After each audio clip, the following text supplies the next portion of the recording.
alegria de estar aqui com vocês hoje e trazer duas pessoas para abrilhantar essa primeira edição, o professor Marcelo Paixão e também o professor Rafael Guerreiro, para falar um pouco para a gente sobre questões atinentes à igualdade racial. Mas antes disso, né, eu gostaria de convidar a ministra Luísa para fazer aqui o uso da palavra, né, nesse nosso cerimonial de abertura, que não é tão formal, mas enfim, que nos deixa muito contente dessa possibilidade de abrirmos essa discussão, esse debate hoje. Então, ministra, por favor, sua palavra. Ok. De novo, então, boa tarde. Boa tarde a todas, todos. Queria começar, como sempre, agradecendo a presença. Esse Rodas de Conversa é um projeto da CEPIR que nasceu a partir da Secretaria Executiva. E nós já tínhamos, na verdade, tido no ano passado, nosso primeiro ano aqui, alguns ensaios, né, de como seria essa proposta até que chegássemos a esse modelo. O nome Rodas de Conversa, ele não se reflete muito nesse espaço que nós estamos aqui utilizando, né? A maioria dos espaços que a gente tem aqui no governo, geralmente, ou é uma mesa de reunião, mas de todo modo sempre quebra um pouco a ideia, digamos assim, que queremos dar com esse nome. Então, vamos mentalizar, né, que estamos todos numa roda, considerando que a roda ela tem uma ideia de circularidade, onde não existe um centro, onde não existe o desequilíbrio ou um ponto que prevaleça mais do que o outro, né? E eu acho que é exatamente esse o sentido que nós queremos dar para o debate, exatamente na direção das trocas, né, que nós podemos e precisamos ainda fazer muito nesse campo do debate sobre a questão racial no Brasil. E começar com a questão das desigualdades raciais, dos indicadores das desigualdades raciais. Eu considero que isso é muito importante, considerando principalmente dois aspectos. Em primeiro lugar, o fato de que nós temos, pelo menos comparativamente a outros países no Brasil, uma informação bastante robusta, não é? Baseada em dados estatísticos. Isso é extremamente importante porque o dado é que revela os fatos, não é? Que a sociedade produz, que as relações sociais produzem. E o segundo aspecto que eu proporia para que nós tivéssemos em mente ao longo desse debate é que esses diagnósticos que nos são permitidos pela disponibilidade da informação nem sempre se traduzem em ações coerentes, não é? Com a eloquência dos dados quando nós falamos da ação governamental, quando nós falamos da ação institucional. Portanto, eu acredito que falar dessas desigualdades no nível em que elas têm sido trabalhadas tanto por Marcelo Paixão como pelo Rafael Guerreiro deve ser para nós um exercício de aprofundamento nesse processo para que as nossas ações, as ações que nós empreendemos institucionalmente sejam capazes de efetivamente traduzir aquilo que esses fatos que nós chamamos dados revelam do mundo em que a gente vive. Então, era isso que eu gostaria de dizer. Agradecer ao Marcelo Paixão por ter acedido ao convite para estar aqui e também ao Rafael para nos ajudar a formatar as ideias que vão ser debatidas ao longo dessa tarde. Muito obrigado. Bom, então, sem mais delongas, vamos chamar os nossos convidados para compor a mesa. Então, eu chamo o professor Marcelo Paixão, da UFRJ. Também o Dr. Rafael Guerreiro Osório, do IPEA. Boa tarde a todos e a todas.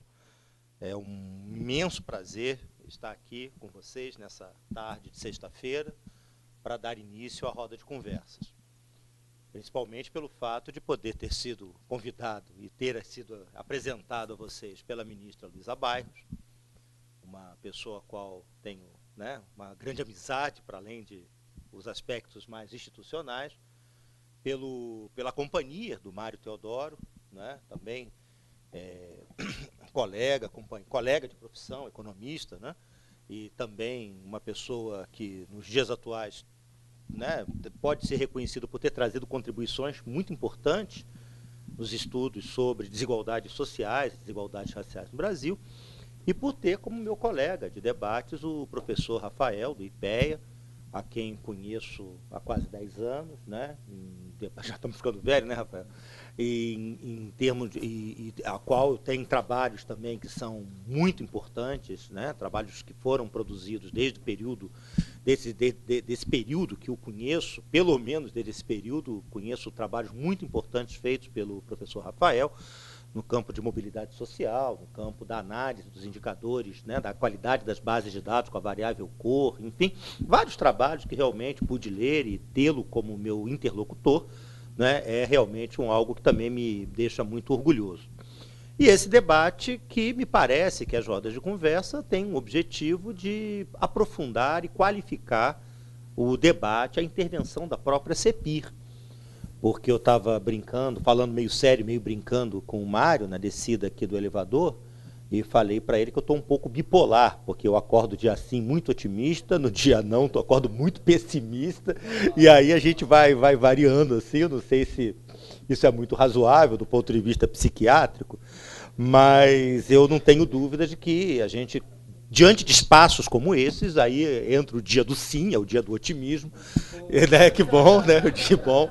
Então, portanto, é o momento que nós temos para produzir reflexões, porque, de fato, a qualidade, né, sabemos das dificuldades que a sociedade brasileira tem para enfrentar o tema do racismo e das relações raciais, né, um tema que é caro, da própria fala, dos próprios escritos da nossa ministra, né, os efeitos do racismo sobre a estrutura social brasileira, a sua dimensão estruturante, de como o aprofundamento da democracia no Brasil demanda uma nova percepção, uma nova forma de se produzir as relações raciais no nosso país. A produção de novos consensos, que tem que percorrer o aspecto legal, institucional, a produção das políticas públicas, enfim, é uma agenda longa e talvez, às vezes, a gente se sente diante da missão que temos pela frente, o que acaba acontecendo é que o pessimismo, talvez, às vezes, seja produto de que a gente fica se perguntando, poxa, será que afinal de contas, teremos nós, será a nossa geração, depois de tudo que ocorreu nesse país, será a nossa geração que vai ter, enfim, o papel de finalmente realizar aquele velho sonho lá dos abolicionistas, de fazermos, enfim, de destruirmos, afinal, a obra da escravidão, lá como dizia o Joaquim Nabuco, enfim, será que é com a gente? Então talvez seja um pouco essa modéstia geracional que acabe nos deixando um pouco pessimistas. Eu tive a honra de ser convidado para fazer esse primeiro debate. O título do debate é Indicadores Sociais no Brasil, e eu vou apresentar para vocês o resultado de um trabalho que foi publicado no ano passado, ao qual no lançamento tivemos a presença do Mário Teodoro, nos honrando no dia do lançamento do relatório, né? A ministra não pôde estar presente, foi a CEPIR, né, nos representar, ao qual nos encheu, nos deixou mais uma vez muito orgulhosos. E o meu objetivo é apresentar esse trabalho, que vem a ser o relatório das desigualdades raciais no Brasil, o relatório anual das desigualdades raciais no Brasil, que vem a ser o principal trabalho que eu, junto com a minha equipe na UFRJ, viemos realizando ao longo dos últimos anos. Vou falar um pouco mais do relatório, mas talvez valha a pena também falar um pouco mais sobre quem é, afinal de contas, esse cara que pegou o microfone e começou aqui a falar para vocês.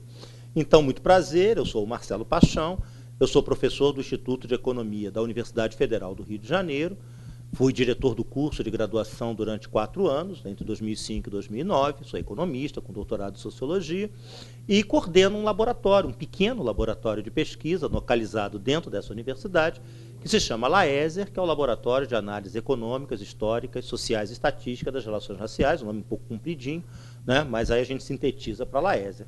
E dentro do LAESER procuramos, enfim, manter no mínimo, né, para não dizer outras coisas mais de fundo, né, os trabalhos que nós realizamos, procuramos manter a chama acesa no que diz respeito a uma disputa contra-hegemônica no plano dos estudos sobre desigualdades sociais no Brasil. Procuramos, através da análise de indicadores sociais, monitoramento de políticas públicas, monitoramento também de conjunturas, né, como as econômicas e os ciclos institucionais do país, procuramos fazer um monitoramento que vise mostrar que as desigualdades raciais, ela é uma variável, essas desigualdades, elas correspondem, elas sintetizam uma variável muito importante no estudo das assimetrias, da construção das desigualdades sociais em todo o país. E é dentro desse esforço que nós produzimos esse relatório. Estamos com um terceiro número do relatório, já iniciamos a sua elaboração. Eu não sei se a gente vai conseguir mantê-lo anual, é meio difícil, mas o nome está ali para tentar mostrar o quanto é importante fazer esse monitoramento. Eu vou pedir desculpas aqui à mesa, porque aí é mania de professor, eu vou ficar em pé, porque eu próprio quero manejar ali o PowerPoint. E, na verdade, eu quero também, antes de começar a manejar o PowerPoint, eu quero só colocar para vocês um duplo objetivo aqui da minha apresentação. De um lado, o objetivo da apresentação é mostrar dados, indicadores recentes da realidade brasileira, né? Então, nós temos eu não vou fugir do que é o objetivo do que me convidaram para o debate. Agora, por outro lado, eu também queria compartilhar uma metodologia, uma proposta de metodologia, porque, na verdade, esse segundo número do relatório foi, no fundo, acabou sendo isso.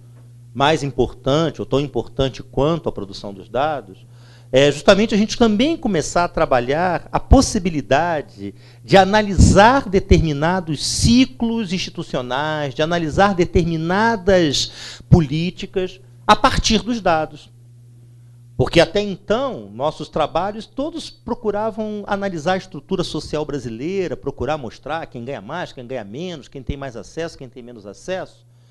E, na verdade, também já se coloca hoje a possibilidade de começarmos a utilizar os dados para efetivamente monitorarmos as políticas e não apenas mostrarmos que um está ganhando menos, que o outro está ganhando mais, mas é analisar a conjuntura econômica, analisar a conjuntura política, analisar como foi o caso do relatório.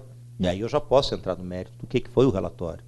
O objetivo foi fazer um monitoramento da Constituição brasileira. Então, vários motivos nos levavam e nos possibilitaram esse monitoramento. Em primeiro lugar, porque essa família de indicadores sociais que a nossa ministra relatava, né, quando da apresentação, ela é produto de uma conquista social, né?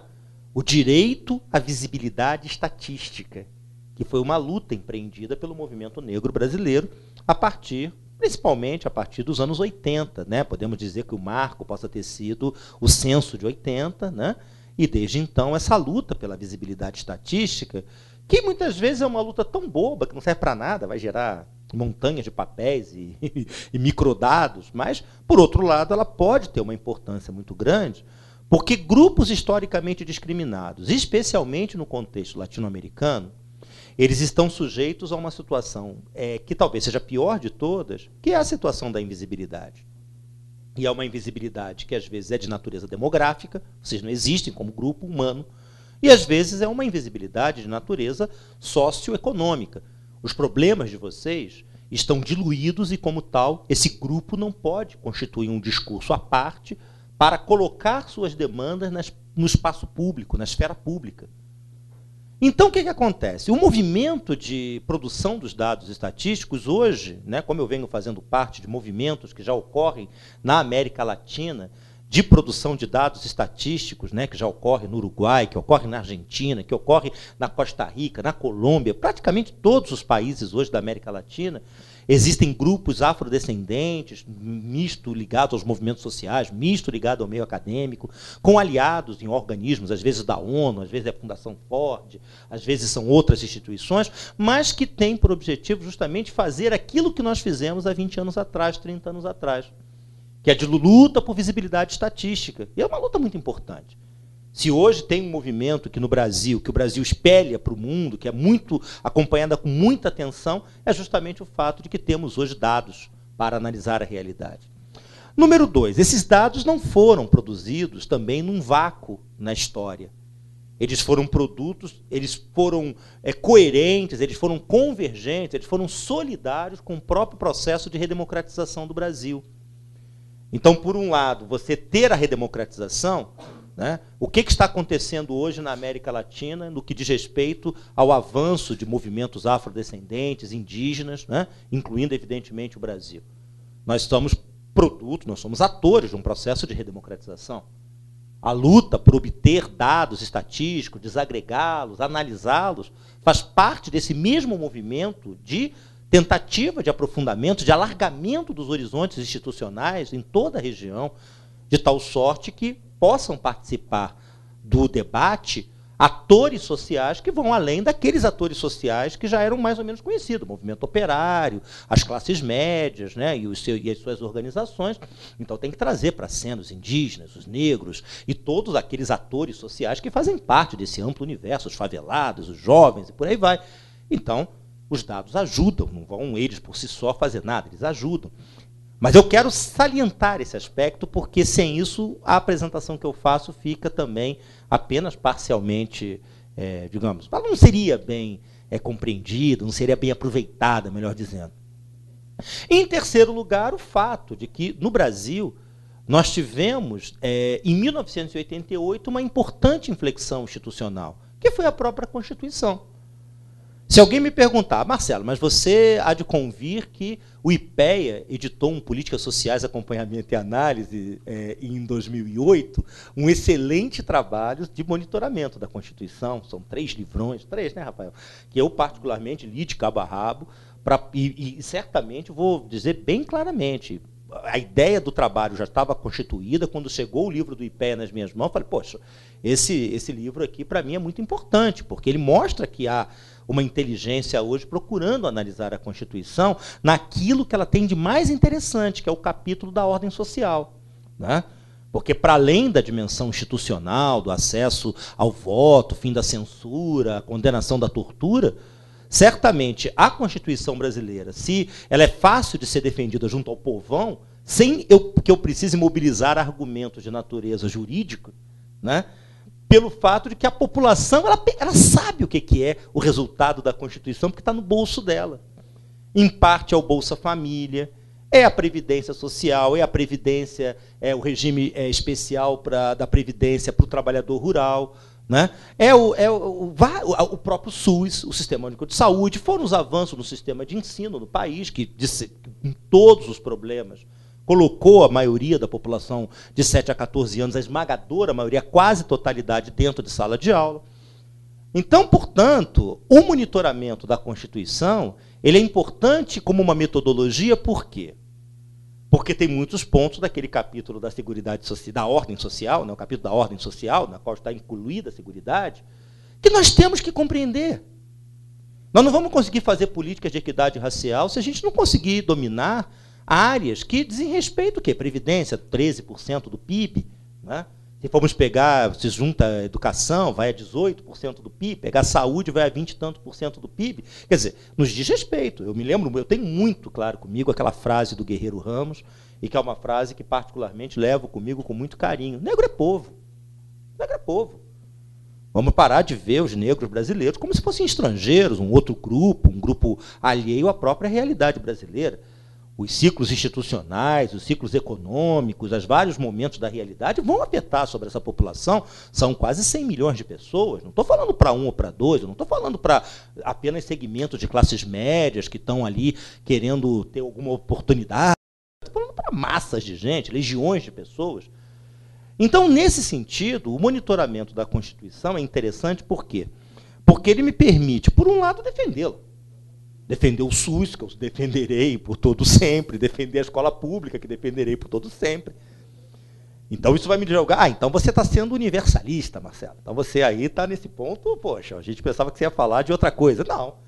Mas, por outro lado, eu quero justamente problematizar determinados discursos que também foram constituídos desde esse período, e que justamente no contexto das ações afirmativas, das lutas de promoção da igualdade racial, diziam, a luta de vocês, a causa de vocês é uma causa que não se torna razoável, não é uma causa positiva, pelo fato de que ela contraria o SUS, porque ela contraria o princípio da universalidade na escola pública, porque tem que ter para todo mundo a política. Então, perfeito. Então, é bom quando a gente faz pesquisa, porque a gente tem uma hipótese. Então, a minha hipótese, a nossa hipótese no laboratório, qual era? A Constituição trouxe avanços e que permitiram, inclusive, alguns deles, um aumento da democratização do acesso da população afrodescendente a determinados espaços no que diz respeito à cobertura da proteção social do Estado. Mas, por outro lado, esse processo de mudanças que a Constituição propiciou, do ponto de vista da desigualdade racial, ele foi feito de uma maneira que foi parcial, fragmentada e limitada, porque boa parte daquilo que está dito, né, nos artigos constitucionais, na prática, acabou não se realizando. Porque eu leio lá na Constituição, está dito no SUS, a saúde tem que ser regida pelo princípio da universalização e a qualidade da cobertura e atendimento. E eu não posso, então, de acordo com um determinado tipo de linguajar, fazer política de promoção da igualdade racial na área da saúde, os programas de saúde da população negra, porque isso é contra o SUS. E não são poucos os atores que falam isso. Talvez vocês até possam, vocês próprios, puxar de cabeça alguns distintos autores ou pesquisadores que falam que não dá para ter esse tipo de política que contraria o SUS. Então é verdade isso. Então vamos pegar dados, vamos procurar analisar, afinal de contas, o que está ocorrendo, o que ocorreu com as políticas brasileiras, como é que a gente pode lançar um olhar afro sobre essa parte que é da ordem social no país e que, de resto, como nós economistas adorávamos brigar por assuntos de natureza macroeconômica, mas hoje, fundamentalmente, já há um consenso fundamental, né? Não existe assim uma rixa fundamental hoje em termos de política macro aqui no Brasil. Vamos pegar o que são as variáveis-chave sobre juros, comércio exterior, uma outra divergência, mas que é periférica em relação ao núcleo duro das políticas. Onde as políticas no Brasil foram discutidas de uma maneira bastante profunda, inclusive entre os economistas, justamente no que diz respeito às políticas sociais, né? O Rafael, que está agora trabalhando com isso, no IPEA, vai poder aqui também, vai certamente fazer aqui várias observações sobre esse plano. Quer dizer, não há, fundamentalmente, um consenso hoje no Brasil sobre o desenho que tem que ser assumido as políticas de proteção social. Porque tem uns que querem que a Previdência seja mudada para um regime de capitalização, outros querem manter o regime atual, porque o Bolsa Família ele é criticado muitas vezes e muitas vezes defendido, mas o sentido mais profundo do significado de políticas sociais está hoje ainda colocado em questão. E é justamente dentro desse objetivo também que eu acho que é importante a gente apresentar o nosso olhar. E aí, é longe de mim querer dizer o seguinte, o Marcelo apresentou o olhar dos negros ao analisar essa questão. Longe de mim. Eu analisei de acordo com uma determinada perspectiva, que de repente o Mário discorda, que de repente o Luiz não concordo com isso que você falou, não, Marcelo, não é essa a questão. Mas é a questão, o que importa não é tanto o resultado da conclusão da análise, o que importa é realmente o compartilhar dessa metodologia. Então eu vou pedir desculpas aqui aos colegas da mesa, talvez valesse até mesmo vocês dissolverem a mesa para a gente, e a gente volta, porque senão vocês não vão poder ver o que eu vou apresentar, né? Então a gente dissolve essa mesa, como a própria Luísa falou, não pode ser um clima formal. Então eu vou tentar, né, tornar o ambiente um pouco mais informal para que esse nosso debate possa fluir. Aqui estão os autores desse trabalho, né?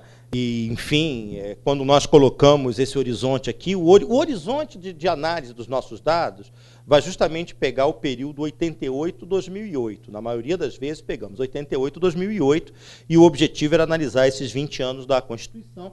Aqui temos os autores do trabalho, né? Distribuindo aqui os créditos para a equipe. E nós aqui com os relatórios. O objetivo dos relatórios vai ficar um pouco atrapalhadinho ali da logo, né? Mas tudo bem, dá para ler, né? O objetivo do relatório é justamente esse. Qualquer relatório das desigualdades raciais, que particularmente venha coordenar, vai ter esses objetivos, que é de sistematizar e refletir os avanços e recuos da equidade racial e de gênero no Brasil, que é constituir referências de pesquisa para estudiosos e militantes, é contribuir para a formulação, avaliação de políticas públicas, meios de divulgação das condições de vida da população brasileira, formular denúncias e alertas visando reverter situações de privação material que os grupos, né, de cor ou raça no Brasil, especialmente os pretos e pardos, vivenciem. E o objetivo da segunda edição do relatório, como eu mencionei para vocês, foi justamente avaliar como é que as desigualdades raciais elas evoluíram no período entre 88 e 2008, e, portanto, o nosso objetivo principal foi fazer o monitoramento do capítulo da ordem social da Constituição. Isso falava com o Rafael quando chegamos aqui, que ele falou, é incrível como é que nós hoje temos condições de produzir esse tipo de monitoramento pelo fato de que temos realmente muitas bases de dados. Hoje, certamente, nós temos mais bases de informações com a variável cor listadas no Brasil do que temos capacidade crítica de análise. Infelizmente, né? Vamos ver se com o avanço das ações afirmativas nas universidades, e, enfim, conseguimos mudar essa realidade. Mas eu não tenho dúvida de que hoje temos uma possibilidade de análise, e em alguns momentos é possível fazer esse tipo de abordagem. O relatório ele é formado por 7 capítulos, e eu vou falar para vocês aqui de alguns indicadores, vou pontuar algumas questões desses indicadores, mas principalmente vou procurar fazer algumas reflexões justamente sobre alguns espaços institucionais, sobre algumas políticas que derivaram a partir de 88, para a gente poder, enfim, compartilhar a tal metodologia. Então, o relatório foi formado por 7 capítulos, sendo que 6 foram temáticos. O segundo capítulo foi dedicado à análise dos padrões de morbimortalidade e acesso ao sistema de saúde. O terceiro capítulo foi dedicado ao tema da saúde reprodutiva. O quarto capítulo foi dedicado ao tema da assistência social, especialmente o programa Bolsa Família. O quinto capítulo foi dedicado ao tema da previdência social, onde inclusive contamos com um apoio dos colegas do Núcleo de Estudos da População da Unicamp, a professora Mayra, que desenvolveu para a gente, para o relatório, especialmente uma tábua de mortalidade das populações dividida pelos grupos de cor ou raça, depois eu vou fazer menção a isso. O sexto capítulo foi dedicado ao tema da educação, que a rigor não está dentro da ordem social, mas, enfim, é um tema sempre muito importante. E o sétimo capítulo, que era um capítulo mais diversificado, onde analisávamos vários aspectos das políticas de igualdade racial, como, por exemplo, quilombos, a extensão dos feriados de 20 de novembro, que é uma questão muito importante do ponto de vista simbólico, no que tange a formatação do Estado brasileiro. Mas eu não sei, eu certamente não vou ter condições de esgotar o debate. Aqui eu vou apresentar para vocês, do capítulo 7º, dois dos debates que foram lá feitos, que é sobre vitimização, dados mais ou menos conhecidos, não vai ser nenhuma novidade, acredito, e o outro, que aí sim eu acho que vai ser menos conhecido, que é o resultado de uma pesquisa inédita que nós fazemos para o relatório, que é sobre o resultado de julgamentos nos tribunais de segunda instância de processos sobre racismo no Brasil. E aí esse trabalho, esses dados, eles são interessantes pelo fato de que eles são produzidos a partir de uma pesquisa inédita que nós realizamos junto aos portais dos tribunais de justiça de todo o país, desenvolvemos uma metodologia própria, então esses são dados que não são gerados do sistema mais usualmente conhecido, IBGE e por aí vai. Então aqui, de novo, nós temos um debate. Então, nós iniciamos, eu vou apresentar por capítulo, até para poder não monopolizar o debate, abrir para discussões. Eu vou fazer realmente uma passagem muito geral, panorâmica, e procurando sempre pontuar aspectos que remetam às políticas públicas. E, nesse caso, esse aqui foi um dos indicadores que nós produzimos dentro do relatório, que foi um dado que o próprio IBGE construiu essa metodologia de forma diferente na sua publicação.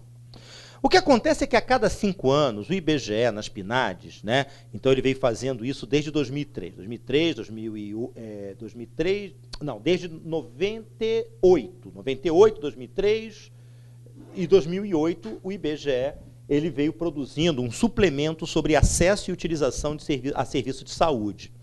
E ali o IBGE fez uma pergunta específica para as pessoas que tinham sido atendidas no sistema de saúde, se as pessoas, como elas avaliavam a qualidade do atendimento. Esse aqui é o livro, depois quem quiser fazer a consulta, enfim. Então, o próprio IBGE classificou como regular, quem dizia, fui atendido nas últimas 2 semanas no sistema de saúde, considerou bom, muito bom, regular. Aí ele considerou satisfatório. Nós não fizemos isso. Nós consideramos o regular como não satisfatório e tivemos lá nossos motivos para fazê-lo. Atendimento a serviço de saúde ser considerado apenas regular não nos pareceu razoável. Se vocês concordam com a metodologia, o que nós encontramos na última PNAD realizada em 2008, onde esse suplemento foi feito? Né? Não foi a última PNAD é de 2011, mas aonde aparece esse suplemento. Nós vamos encontrar que um percentual de 17% de pessoas pretas e pardas que havia procurado o sistema de saúde não havia considerado o sistema bom ou muito bom, contra 12,2% da população branca na mesma situação e 14,6% da população como um todo. A gente vai observar que esse descontentamento, se me permite usar a palavra, ele vai estar presente em todas as regiões brasileiras. Esse dado aqui é um dado que eu acho que ele deve ser comunicado ao Ministério da Saúde. É o tipo do dado que vale a pena a gente trazer para refletir, afinal de contas, um tema que era muito caro, que era o próprio tema do racismo institucional. O que, afinal de contas, faz com que as pessoas, num país onde, me desculpe aqui o uso do senso comum, mas onde as pessoas não estão acostumadas a reclamar muito por direitos, infelizmente, o que leva a haver uma divergência no que diz respeito a acesso a serviço de saúde e avaliações que são diferenciadas no que tange a esse sistema de acordo com a cor da pele. Como o objetivo aqui é sintetizar o debate, tem diferenças também de gênero aqui. Então, maior descontentamento de mulheres pretas e pardas em relação aos outros grupos. Claro que nós não entramos no mérito aqui, esses dados aqui eles podem ser refinados de múltiplas formas, e tomara que assim o sejam. Mas, de qualquer forma, isto é um primeiro contraponto que se coloca em relação a um princípio constitucional que diz, mais uma vez, que o serviço de saúde deve ser regido pela universalização e pela qualidade da cobertura e do atendimento. Aqui nós vamos encontrar um outro dado que eu vou ter que explicar um pouquinho para vocês, espero aqui não aborrecê-los muito, está aberto por gênero, e que nós classificamos aqui como taxa de cobertura do sistema de saúde no Brasil, de acordo com como percentual dos que precisaram do atendimento de serviço de saúde. Então, deixa eu explicar esse dado. O IBGE pergunta para as pessoas, você procurou o sistema? Aí a pessoa diz sim ou não. Aí a gente vai pegar essa população que procurou o sistema. Porque se eu não procurei, eu não vou entrar nessa conta. Número 1. Número 2. Por outro lado, eu vou pegar a população que não procurou o sistema, mas não o fez por um motivo que era decorrente da falta de necessidade. Se alguém aqui levantar o dedo, eu não procurei o hospital, não procurei um serviço de atendimento médico. Por quê? Porque não tive necessidade. Aí você está fora. Mas se a pessoa declara que não procurou porque estava em greve, porque não gostava do profissional que atendia, porque não tinha quem levasse, então ele precisou. Então ele entra na patota. Então qual é a conta que nós fizemos aqui? Do total das pessoas que havia procurado e não procurado por motivos ali à sua vontade, sobre esse universo, vamos pegar o percentual de pessoas que procuraram e não foram atendidas ou o total de pessoas que não procurou por motivos ali à própria vontade. Né? Então, é como está dito aqui embaixo. Né? Então, como nós estamos falando aqui, a taxa de cobertura diz respeito à população que nas 2 últimas semanas, de referência da pesquisa, tinha procurado serviço de saúde e tinha sido atendido, dividido pela população que precisou de serviço de saúde, tendo procurado atendimento ou não. Aí é claro que os que não foram atendidos e os que precisaram acabaram entrando aqui. Então, a gente vai perceber que a taxa dos homens brancos é de 85,1%, contra 73% dos homens pretos e pardos. Mulheres brancas, 86,6%, e vocês vão me ajudar aqui, mulheres pretas e pardas, 76,3%. Não estava dito que o sistema de saúde tem que ser de cobertura universal e atendimento? Muitos atores sociais, muitos pesquisadores, intelectuais dizem, não podemos fazer políticas voltadas para a saúde da população negra, porque isso significa comprometer o princípio, excelso princípio do SUS, que é da universalidade. Aí eu pego os dados e vejo, não tem universalidade. Nós temos um grupo que está ficando de fora. Em parte fica de fora por motivos que são mais diretamente relacionados à discriminação, que talvez, do ponto de vista revelado, seja um percentual, que certamente é um percentual bem pequenininho, mas seja como for, do ponto de vista estrutural, a maneira pela qual os grupos de cor ou raça estão localizados no interior da sociedade brasileira tem diferenças. Não dá para dizer que o sistema, rigorosamente, não dá para dizer que o sistema trate as pessoas de forma igual, como está sendo dito na Constituição. Então, quem é que, afinal de contas, está defendendo os mais excelsos princípios da Constituição brasileira?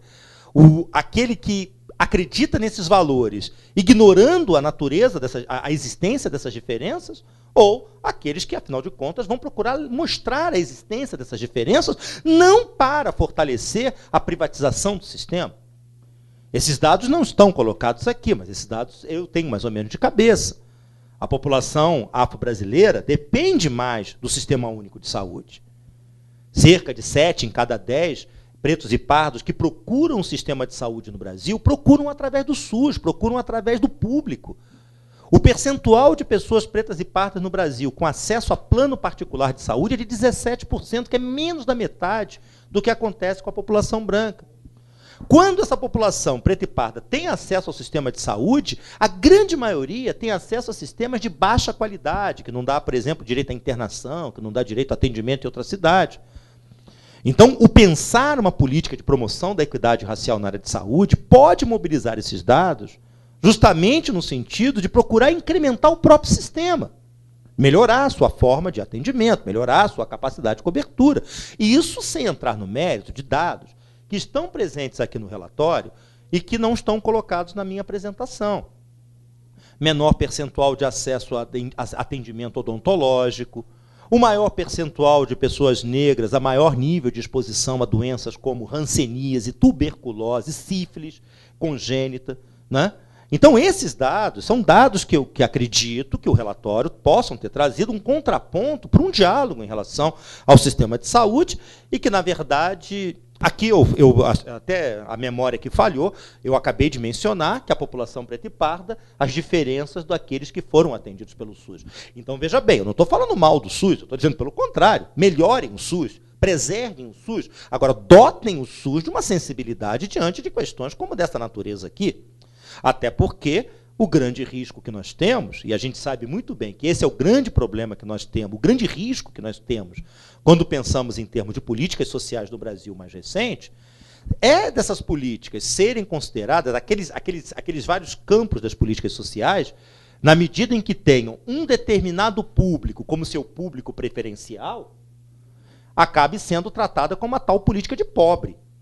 Aquela tal política de baixa qualidade, porque, afinal de contas, aquele determinado espaço é frequentado por um determinado público e ali a qualidade pode ser baixa, porque eles não vão reclamar mesmo, porque, enfim, não quero fazer nenhuma formulação panfletária, mas acaba sendo mais ou menos isso. E aqui os dados sobre plano de saúde particular, né, que eu mencionava para vocês, as diferenças existentes no que diz respeito ao acesso ao sistema de saúde. 1/3 da população branca tem acesso a plano de saúde particular, no caso da população preta e parda, no ano de 2008, vou já mirar ali, eu mirei errado, é 1/3, né, contra 17% da população preta e parda, e quando tem acesso ao sistema de saúde particular, é um sistema que, na sua maioria, é de baixa qualidade. Né? E aqui é o acesso ao plano de saúde particular, sim, a baixa qualidade dos planos, né, que nós consideramos. Plano de boa qualidade. Critérios muito elementares, direito a reembolso, a internação, atendimento em outros municípios. E aí a gente vai ver que mesmo aqueles que têm acesso ao plano de saúde, os pretos e pardos, acabam tendo um percentual de acesso a planos de boa qualidade, num percentual que é razoavelmente menor do que da população branca, e isso, mais uma vez, chama atenção. Chama atenção que esses dados não estejam incorporados dentro do sistema. Não, tudo bem, não precisa ser os dados que o Laésia produz. E é por isso que eu achei interessante produzir a tal tábua de mortalidade, não no sentido de criar som afirmativo em fator previdenciário, que seria uma maluquice completa, mas no sentido de produzir uma crítica. Eu não me coloco tanto na obrigação de, então o que você vai propor de alternativa? Eu não vou propor nada. Eu vou propor apenas que as pessoas parem, pensem direito antes de fazer políticas e que levem em consideração que a nossa sociedade é muito desigual e que, se essas desigualdades não forem consideradas quando da elaboração de determinadas medidas, aquilo que pode parecer algo tecnicamente muito justo, né, porque é uma coisa contábil, né, a princípio eu estou querendo resolver um problema contábil, ele pode estar incorporando, pode estar ocultando uma dimensão que abrigue alguma perversidade social. Aqui é o formato das pirâmides etárias em 2008 de pretos e pardos, né, e aqui, né, nós vamos encontrar, visualmente, a gente vê que o formato é diferente da pirâmide. né, formar a pirâmide etária da população branca mais gordinha aqui no meio, da população preta e parda mais larga na base, né. Certamente os dados do censo demográfico vão mostrar importâncias, mudanças nas pirâmides etárias no período recente, porque os dados que vão vir aí são dados que já mostram uma outra realidade, mas, querendo ou não, eu acho difícil que tenham ficado exatamente iguais, apesar de todos os avanços que ocorreram na área social, inclusive no plano das desigualdades raciais. Sem querer me estender, como eu tinha dito a vocês, né, o objetivo aqui era mostrar o peso relativo da população, né? Como o acesso à previdência também demanda vínculo formal com o mercado de trabalho, né? Então a gente pegou aqui o tempo de contribuição à previdência social do empregado com carteira.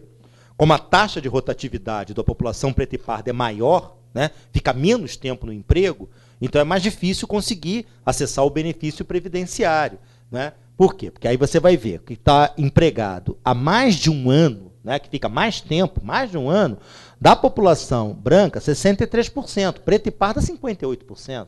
Né? Então a diferença não é muito grande, mas existe uma diferença que está refletindo o quê? A gente vai percebendo que a população preta e parda tende a ficar menos tempo no mesmo emprego, roda mais. E como tal, como roda mais, malgrado a existência do tal não é fator previdenciário, como se chama o período de graça, né, que é o tempo que a pessoa contribui e pode continuar ainda recebendo os benefícios, é evidente que isso também é um elemento a ser pensado quando pensamos em termos de políticas previdenciárias. Já me aproximando do final, aqui falando dos dados de educação que estão presentes no relatório, aqui nós vamos pegar uma desagregação da taxa de analfabetismo no Brasil pelos intervalos de idade. E aqui nós abrimos 1 a 1, né? Aí se me perguntar pelo coeficiente de variação aqui, Rafael, não vale, né? Então não posso responder pergunta difícil. Agora, é um dado que ele é mais razoável do ponto de vista visual, né? Porque a gente sabe que o analfabetismo no Brasil ele tem esse problema de natureza etária, e boa parte dele efetivamente está concentrado aqui nas faixas de idade mais avançadas. Mas isso não deve nos levar a ignorar o fato de que essa realidade aqui do analfabetismo, mesmo para os grupos de faixa de idade mais tenras, está presente no Brasil, e o fato de que a população preta e parda, apesar desse vermelhinho aqui não chegar a 10%, vai aqui na casa de uns 7%, mas ele é muito expressivo, se considerar que quase, né, vou assim meio que chutar para cima, mas vá lá, né, quase 10% da população preta e parda, com 10 anos de idade, é analfabeta, que não faz nenhum sentido se considerar que as crianças têm que entrar na escola aos 6 anos de idade. Né? Então, é um elemento que deve ser colocado. Nós trabalhamos muito no relatório com essa questão do analfabetismo, que também está na Constituição. Na verdade, no capítulo do relatório, aonde nós fizemos uma análise mais pormenorizada sobre o que significavam esses indicadores à luz da Constituição brasileira, foi justamente no capítulo 6. Porque ali a gente pegou item a item, vou até me dar o trabalho aqui, o que diz, mais ou menos, a Constituição brasileira no que diz respeito aos vários pontos. Né? Então, a Constituição brasileira diz: o ensino será ministrado com base nos seguintes princípios: igualdade de condições para acesso e permanência na escola. 20 anos depois, é verdade? Ele é baseado na garantia de padrão de qualidade. 20 anos depois, é verdade? Ele é baseado no princípio do dever do Estado com a educação, que será efetivado mediante a garantia de atendimento com creche e pré-escola às crianças de 0 a 6 anos de idade. É verdade? Programa de extensão da obrigatoriedade e gratuidade do ensino médio, que a lei vai estabelecer o Plano Nacional de Erradicação do Analfabetismo, a universalização do atendimento escolar. Quem está impedindo a realização disso aqui não são as políticas de igualdade racial. Isso aqui não é cumprido por outros motivos. Não é exatamente, porque vocês defendem a política de educação da população negra, então a Constituição não se verifica. Calma lá. Isso não está sendo verificado porque não houve uma vontade política de 20 anos, 2 décadas. Tudo bem, teve a primeira década ali meio conturbada, nos 90, mas tivemos melhorias em vários aspectos na vida econômica e social do país, e esses indicadores poderiam ter avançado de forma mais razoável. Então aqui a gente vai ver que realmente a taxa de cobertura ao sistema de ensino no Brasil, ocorreu praticamente uma redução a 0 das desigualdades raciais em 2008. Mas para o ensino para 15 a 17 anos, não. E em 2008 ainda você tinha 18% dos jovens negros fora da escola. Né? Então, É um primeiro contraponto a ser observado em relação ao que deveria ter sido verificado 20 anos depois da Constituição. Esses dados aqui, eu acho que eles são dados muito fortes, porque eles refletem, né, afinal de contas, sinteticamente, o que vem a ser a qualidade do sistema de ensino no Brasil e as desigualdades raciais dentro dele. Taxa de adequação do sistema de ensino. O que nós estamos chamando de taxa de adequação? Estamos pegando o percentual da população num determinado intervalo etário que está na escola e idade correta, sobre aquela população naquela dada idade, né? Então, população de 6 a 10 anos de idade no Brasil, aí a gente vai encontrar que da população preta e parda, né, metade está na escola estudando na série correta. Veja bem, não é que não esteja na escola, está, mas ela já está apresentando defasagem. Criança de 7 anos, 8 anos, 9 anos. Né?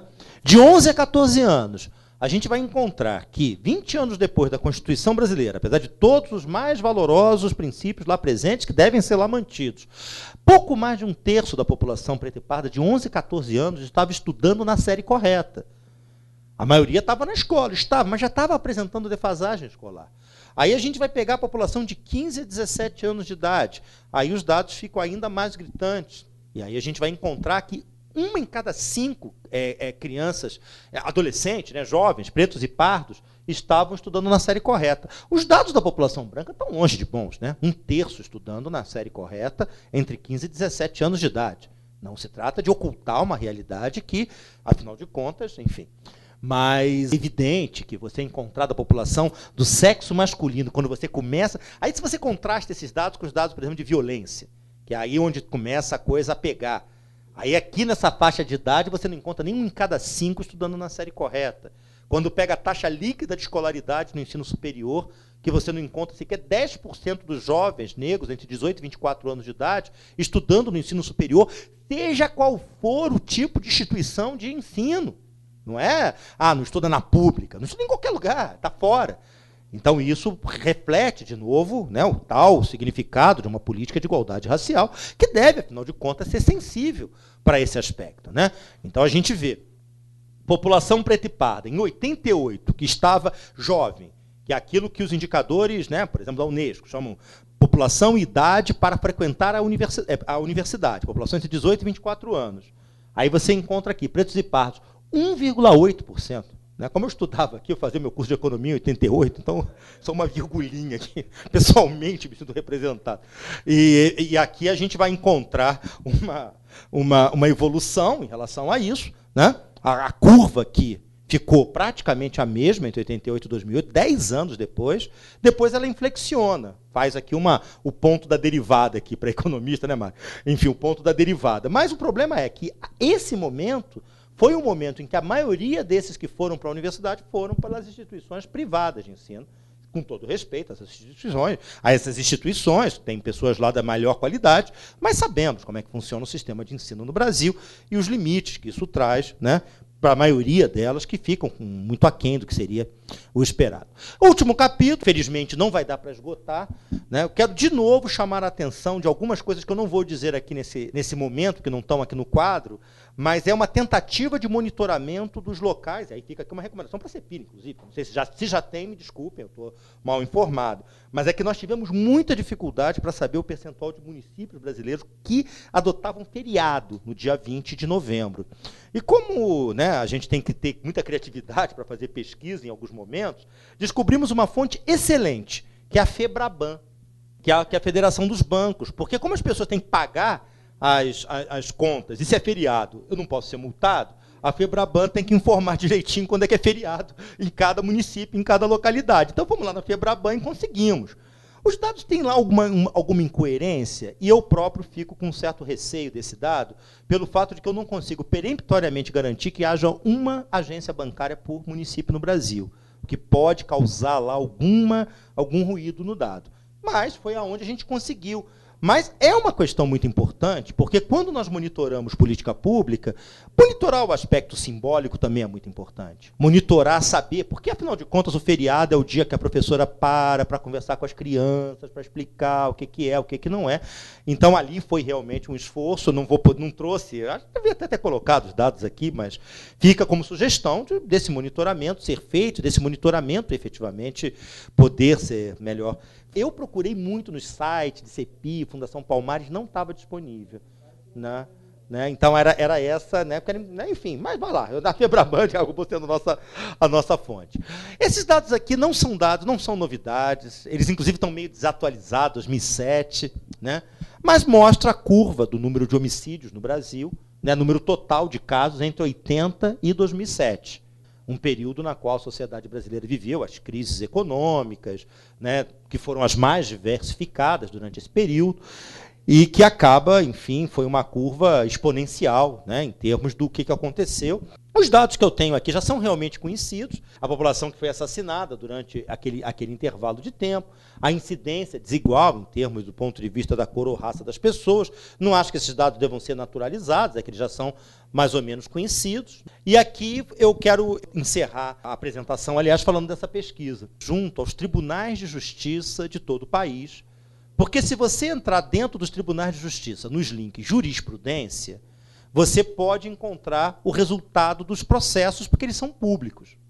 A vantagem de utilizar os dados do Tribunal de Justiça é porque você pega dados do desembargador, o que, de certo modo, reflete melhor o humor, né, a efetividade, a maneira média como tribunais brasileiros estão pensando. Isso além do fato de que hoje é impossível fazer pesquisa de igual natureza, utilizando como referência os dados de primeira instância, porque esses dados não podem ser acessados da mesma forma que nos links de segunda instância. E o objetivo, então, da pesquisa qual era? A gente entrava nos links, nos tribunais, né, nesses links, jurisprudência, por palavras-chave, racismo, situação racial e outras, e a partir dali vem os processos e nós fazemos o score. E o score ele vai mostrar, enfim, afinal de contas, era para monitorar a Constituição. Nesse caso, o objetivo era monitorar a legislação que criminalizava o racismo no Brasil. Né? E aí a gente viu dados realmente interessantes. Conseguimos, entre 2005 e 2008, essa pesquisa continua. Nós desenvolvemos toda uma plataforma para tratar os dados, e tem lá a próxima leva de dados dos júris no nosso sistema, ele vai estar mais incrementado, com mais informações, mas nós conseguimos coletar 232 processos, que não é muita coisa para um país. Se a gente diz que o racismo é estrutural, como é que só tem 232 processos? Mas, enfim, foram 232 processos, me abstenho de entrar no mérito. E aqui nós vimos o resultado dessas ações, quem é que vencia mais as ações, se eram os réus ou se eram as vítimas. Né? Então, tanto no intervalo 2005-2006, quanto no intervalo 2007-2008, a maioria dos vitoriosos das ações foram os réus, e não as vítimas. Veja bem, é melhor qualificar, preciso qualificar aqui um pouco essas informações. Quando eu falo, o vencedor foi a vítima, eu não estou dizendo com isso que esse réu tenha sido preso, que ele tenha sido condenado a pagar uma multa. Eu não estou nem dizendo se ele sofreu alguma sanção. O nosso objetivo não é chegar nesse ponto, até porque, pelo que a gente tem dos acórdãos, a gente não consegue chegar nesse nível de detalhamento. O que a gente quer saber é apenas se o juiz deu razão para alguém. Eu cheguei lá no tribunal, o juiz olhou para a minha cara e disse, filho, você foi discriminado e você, pelo menos, não vou poder fazer muito por você, mas você tem razão. Né? Que seja isso, que seja um mero consolo verbal.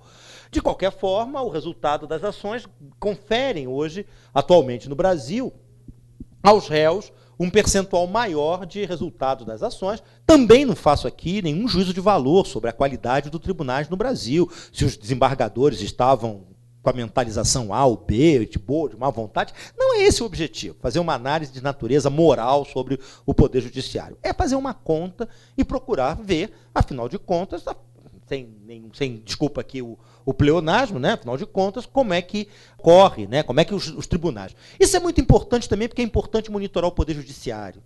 O Poder Judiciário no Brasil não gosta de ser monitorado. Se gostasse, tornaria mais fácil o acesso aos seus dados de forma agregada, de maneira que pudesse ser, afinal de contas, analisado de uma maneira mais efetiva, não apenas o número de casos julgados, mas também os seus resultados e etc.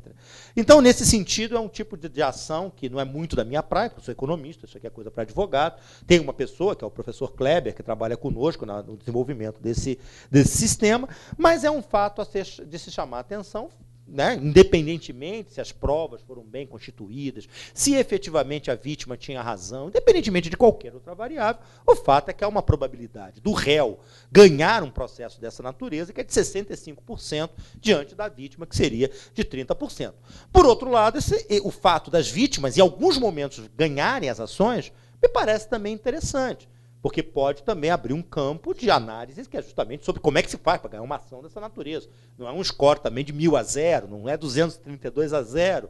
É um score que tem uma desigualdade, um desequilíbrio, mas que mostra algumas possibilidades que seria interessante de serem observadas. Esse dado aqui, como ele foi um dado que nos deu um trabalho um pouco mais adicional, né, enfim, aqui nós estamos vendo a mesma pesquisa feita nos tribunais do trabalho, né, onde também, né, tivemos, no ano passado, a passagem do Vicente do Espírito Santo, que é uma pessoa que é emblemática no que diz respeito a essa questão do julgamento de racismo na Justiça do Trabalho, né, onde o resultado, 24 para um lado, 15 para o outro, também a mesma coisa, né, foram 41 casos analisados entre 2005 e 2008, e, de novo, os réus ganharam numa proporção maior do que as vítimas.